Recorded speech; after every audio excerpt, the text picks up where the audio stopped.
Before Trump became president again, he used slogans like "Make America Great Again" and "Make America Strong Again."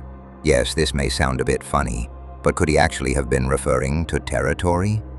US President Donald Trump was born into a wealthy family, and even before becoming president, he always managed to stay on the agenda in one way or another. Unlike other presidents, Trump is known for his harsh rhetoric, blunt personality, and even his dances. With the jokes and remarks he makes about his rivals, he is also a figure who, in a way, makes people laugh. In recent days, tensions between the United States and Iran may be dominating the global agenda. However, when we look at all events from a wider perspective, it is not difficult to see that there is actually a single underlying reason behind all of this. America may have a secret service, but now YouTube has one as well. Don't forget to subscribe to the Code 666 channel and leave a like. In recent days, Trump openly demanded territory from neighboring countries, emphasizing that if the United States were to take control of certain lands, it would bring justice and peace to those regions. In fact, he did not just emphasize these ideas, he actually acted on them. Yes, I am talking about Maduro. When Trump returned to power, it was obvious that veteran YouTubers who follow and analyze the agenda would get tired. There is nothing we can do about that. For some of us, it is our duty to tell the truths that are not spoken, not just the news presented by the press and mainstream media. Although Trump constantly presents himself as a leader who ends wars and promotes peace, we can clearly see that he has not been very successful in this area since the day he took office.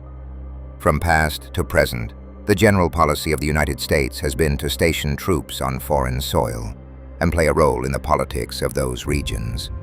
At times, it did not stop at military presence alone and directly took part in operations. What makes America, or any power, a superpower, is being accepted as such by other countries. Today, the United States may be fighting one of its most difficult battles because its throne is shaking. The countries causing this instability are, in order, Russia, China, Iran, France, Germany, and Turkey.